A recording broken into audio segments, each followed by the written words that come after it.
Santa Barbara, the cornerstone of NBC's daytime programming and a phenomena sweeping our nation. Hello, I'm Fred Rogan from KNBC.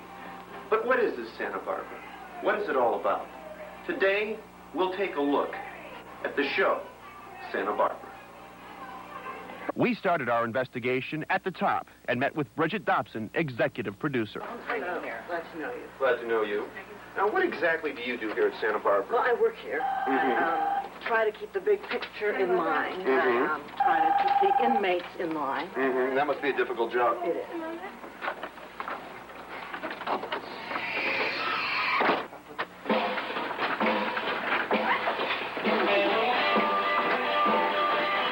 Now, your show has been described as exciting and innovative. What were you thinking when you came up with the concept for Santa Barbara? Well, we lived in Santa Barbara. And it's a fascinating, beautiful community. People are a little eccentric. But that was interesting dramatically. And we thought, why not write about something we knew about? Excuse me a minute.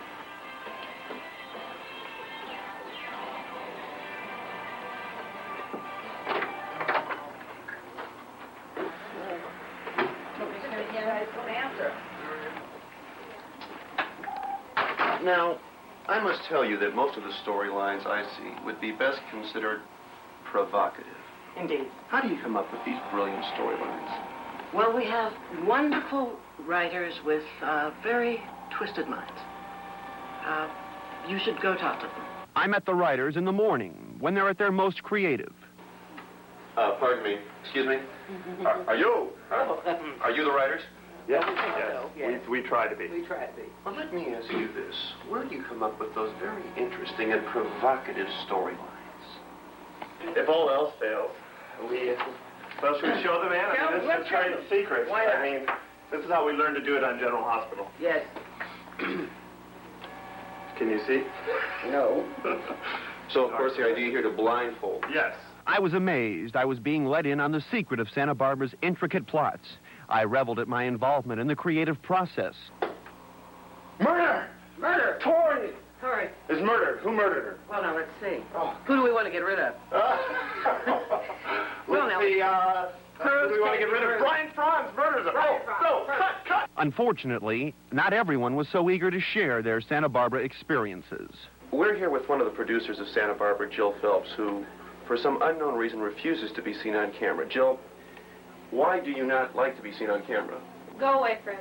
The network in particular seemed hesitant to meet us. Of course, a first-rate, top-flight, Emmy Award-winning, Emmy-nominated soap opera like Santa Barbara is an entity unto itself. But decisions made at NBC are made by the Vice President of Daytime, Brian Franz. I've been trying to see this man for over a month now, but this time we will not be denied. We're going to find out exactly what the secret is of NBC. Could I see Brian Franz, please? He's in the meeting. He's in the meeting. This is the I've got to get it. All right, Brian Franz. What? Brian Franz. Fred's not here. Set a meeting outside the office. Yeah, he's not here. We're just playing cards. Come on. What's the deal? What was the network trying to hide? Was it financial trouble? We went to the Santa Barbara Mr. Money, Bill Schultz. Anything to do with money, I feel like it's my responsibility. And it's ridiculous that I have. Sometimes it's too much responsibility because, I mean, you know, they pay me. You know, I see some of these stars. They come in and they make $10,000 a week, and I'm pulling in a paycheck. Look at this thing. I can't do a set. Look at this black limbo. What do you mean by that? Just like not. Guys, give me some more money down there. Look, I gave you the report on Mike Leon. I'm director here. George, I'm doing... Forget it. Hey, Mike. There's no... We spent everything we had, George. Last week we put up that big set, and we had all that smoke and all those extra... I'm sorry. If you don't give me any money, okay, let me give you half. You're not going to get any sets. Let me give you half of my paycheck. That'll buy us another another piece of wood. Oh, come on. It's ridiculous. Eileen. Boy, it must be constant pressure. I can't believe I just saw that. I can't take it. I mean, it's like they starve the cat to watch the mouse. I mean, I'm expected to handle all this pressure, and they pay me nothing. Nothing? It's just... Before our deal is on line one. Excuse me a second. Mario, Paisani, yes. No, red. Gotta be red. Yeah. No, it's just like the one Tom drives. Yeah, I gotta be able to peel out, buddy. Okay. Yeah, I'll talk to you later. Where does the money go? Exotic remote, says producer Steve Kent. Hey, nice to meet you. Nice to meet you. Now, I understand that you produce the remote segments here. That's right, with my staff, Eric, Previn, and Jeff. Absolutely. How are you? See, we're having a staff meeting right now. A little more shine on that way, Eric. Thanks. Yes, it's grueling work. We have to go and survey locations before we shoot them. We're going tomorrow. And if you'd like to join us, you and your camera crew, we would be more than happy to have you come with us. Thanks. You want to do the other one? We'd love it. Okay, we put the honey wagon over there, and Cruz and Eden's position over there. Excellent. That's fine, yeah. Babes, it's getting late, though. I think it's time for lunch. Yeah, the palm, I think the palm is appropriate. Lady, come with us, and Would you grab the chair, babes? People see over at the palm. Very educational, but where did they find these women? Casting. Some consider it the most important part of any show. We wanted to meet these two women, Barbara Clayman and Eileen Kerrigan. So first, sparing no expense, we took our cameras to Hollywood to talk with the queen of casting, Barbara Clayman. So what a casting director tries to do is to maintain that dignity throughout so that he can maintain his, that you show him respect while he goes through this torturous process.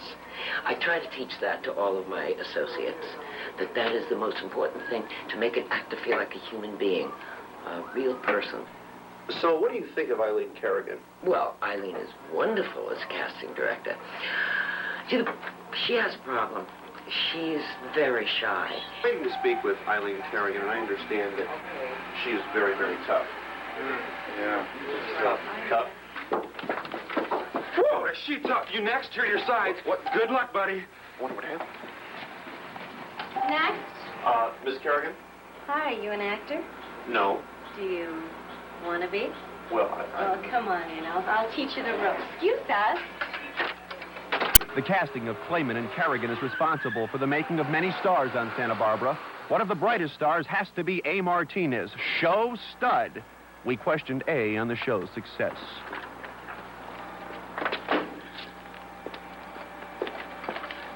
Excuse me, monsieur. A. Martinez, Fred Rogan. Fred. Fred, how you doing, Good to see you. We're doing a documentary on Santa Barbara, the soap opera. Could I ask you a couple of questions? Okay, I got a minute. I'm almost... Oh, sure, they can wait. 1 second? Yeah, they can wait. For me, they'll wait. A, I understand there's a lot of jealousies in a soap opera, petty jealousies back and forth between characters. Do you ever feel anything like that? Well, you know, Fred, I hate to talk out of school, but there's a lot of jealousy on the show now.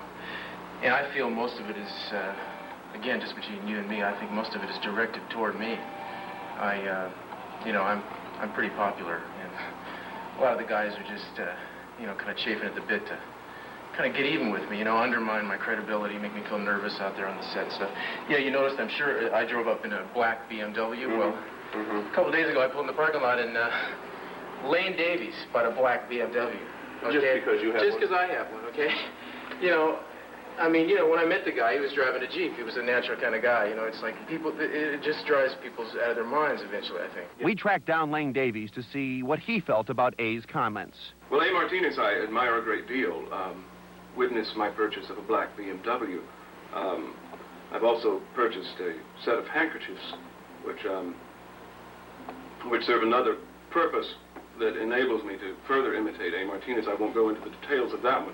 Not every actor can be a stud like A or Lane. It's Tricia McCrae's job to find the special people, to be the extras on Santa Barbara. Well, over here, let me show you this. These are all very good friends of Gary Bowen. And all these beautiful girls. Now, this very good friend right here, Gary met on the sands of Malibu Beach. And this really good friend right here, well, he met her, I believe, at the NBC commissary. And this really good friend right here, now this good friend, well, she needed to meet her after benefit. So, well, folks, you can kind of get an idea of how we cast the very selected few extras on Santa Barbara. This quality control exists at every point of production. Pat Lloyd inspects each show tape before air. Now I'm reviewing a show which has to do with C.C. Mason and Ted trying to foil Gina. I view them for continuity and to make certain there aren't any mistakes, but they're a good quality show ready for air. Perhaps you'd like to see this one with me. Oh, my God, I can't believe this. Before we go, let's take another sip. Get me Chris done right away. want you to meet Fred Rogan. Fred, this is Fred? Dunn, our continuity director. Nice to see you. Look at this show. I can't believe it. What's the problem? The bride-to-be is not the bride-to-be, right? Pat, you're absolutely right. Cece was supposed to be in the blue suit in this scene. To track the source of the error, we need to understand how each show is put together. The line producer I can't do that. and the director, in this case Mike Leona, come together with the staff in a production meeting. I wanted to know about the Orient Express for Euro study tomorrow. Hello. Well, last time I thought scene one, Eileen. Yeah, well, hold on a second. Yeah? But I wonder how many extras I get tomorrow in the Orient Express. You know, I have like 4 people in there and it has to be wide. I think that Steve said you can have 1. Steve said I can have 1. You can have 1. He said 1. I said 1. Remember, it's 1. You can have 1. We go through this all the time. Why 1? I don't make the rules, Mike. I know, but I mean, it's like he always is about it. I don't know why. How about my paycheck? Just 1? I can only get 1. What about 2? I don't know. A waiter. A waiter. Check in 2 hours if you're willing. No, let's make a deal. Go for my I'll paycheck. kill Brad if you don't give me 5. Give him 5. I want 5. Nice, Brad, there. Please, kill him. Five, you got 5. Kill him. Jesus, I hate when this happens. Michael, you always so I don't overreact. Just give him what he wants. That's Debbie Bochtel, production manager and the organizational wizard behind the tape scheduling at Santa Barbara. We tried to get a word with her. Debbie, excuse me. Hold on. Okay. Could I speak to you Can we take this for me? Yeah. You seem a little busy today. Could I speak with you for a minute? Well, gee, can you hold this thing just for a second? Could you take care of this? Are you no busy? No, I can talk right now. It's my lunch Debbie, hour. right away, and the Xerox is broken. Listen, you're a little busy. No, this is a good time. No, we'll come back and get you later, really. Oh, all right. Okay? Hey, well, wait, the baby. Not everyone was so uncooperative. Carlos Yegi shared many of the secrets of the stars at Santa Barbara. I read in the National Enquirer that Judith McConnell, well, she has a beard. Well, yeah, you know, it's a little thing we're a little sensitive about. She's still full beard, and we have to shave her all the time. After a weekend, it's so coarse, it's just too much. But we work with it, you know. It's been a little tough lately, but we're dealing with it. I was going to say, you certainly earn your money in that situation. It's lawnmowers. I mean, we could talk, you know. It's phenomenal. But she's a nice lady, and she's willing to work with us, you know. It's a little tough. Anybody else that poses any problems for you? Well, most of the people that used to pose problems are, well, there's a few, but we can't really discuss it. It's just different, you know. We try. Marcy, how are you? Marcy, this is Fred Rogan. How you doing, Fred? Fred, Marcy Walker. Marcy Walker, one of the stars of Santa Barbara, with us here. Now, when you work on a beautiful woman like Marcy Walker, what exactly do you do? Well, we started off a couple of years ago and basically using the regular makeup. Now we went to Sinclair and they suggested that we get into steroids and things like that. And that's basically what we've been doing lately, so working with that. But Sinclair has a really good foundation these days we've been using. Marcy. Hi, great. How you doing? You look so good. I haven't been in for a while. Oh, I know. I haven't seen you in a Yeah, while. those are shades. Thank you. Billy gave it to me. Billy gave it to you. Yeah. How's Billy, Marcy? Oh, Billy's fine. I'll catch you later. Looking on days. Yeah, he's doing good. All right, yeah. He loves the Porsche. Yes. Great. Well, babe, you're all done. Listen, say hello to Bill for me, all right? You're a milk order. Thanks a lot. Bye-bye. Yeah, take care. There's certainly no shortage of beautiful women here. You know, there are so many very beautiful women on this show, but seriously, in your heart, don't you think you are the most beautiful? Well, yes, I am. Aren't you the most beautiful woman on the show? Yes. But I mean, deep down, do you really feel as if you're the most beautiful? Yes, I am. Do you consider yourself the most beautiful woman on the show?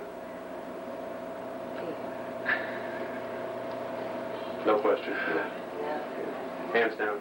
Sure. The most beautiful woman on the show. Of course. Do you think that you are the most beautiful woman? Yes. I don't like to sound conceited, but yes. Do you really believe deep down that you are the most beautiful woman on the show? Yes. I can't believe you even asked me that question. Even the men are beautiful. Hi, I'm Rick Edwards. Finally, everything is in place. It all comes together under the expert supervision of the people in the booth.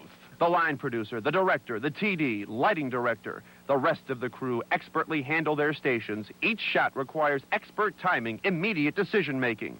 We're here on a sound stage where they're going to be actually taping a segment of Santa Barbara. Let's listen in. Santa Barbara Show 3-9, Director Eileen Kerrigan. In 5, 4, 1, 2. Oh, darling, isn't it wonderful to have everyone here? Oh, it's a wonderful, happy occasion. I must thank you all for coming to our show. It's a delight to have you all here. Jed, all the you're people. upstaging me. I beg your pardon? You're upstaging me again. How am I upstaging you? You upstage me every day, You're always Jed, in front of me. Why am I upstaging you? You do this to me all the time. I'm have to put my head upstage. Wait a minute. Talk to me. Excuse me, I'm sorry. Michael, shouldn't this seem to be a little bit more about Lionel? Lionel, his pain, being alone on New Year's Eve without his Augusta. Forget it. Right? I'm so sick of this. I'm this Augusta bullshit. I don't think it makes my nerves. Shut up. Come on, you know what they're doing. You know what the day is all about. We're supposed to be happy here today. You know that? Robert Thayer, man. I mean... Thayer, he lives right here. Can we talk living? We got his cheat sheets. We don't need it. Sal? I think it's your line. I'm sorry I touched one of your props. Shut up, Nick. I'm sorry. Give him my lines to say, will you? Come here, Sal. Okay, Nick. I'm going to do the lines. Okay, well, if I'm going to do the lines, I'm going to need the set moved around and... It's Eden's line. The heck with Augusta, I mean, you know. On me. Work. What are you looking in the mirror for? How does my hair look? I mean, Oh, God, Marcy, you're so stuck on yourself. Oh, look who's talking, Princess. Will you guys stop arguing? You know, look, I was in a really great space before you started fighting. You know, and I'm just going to have to go off and shenanigan to get it together. It's not fair. Santa Barbara, the show, the people, NBC's daytime hit of the 80s. There's no stopping them now.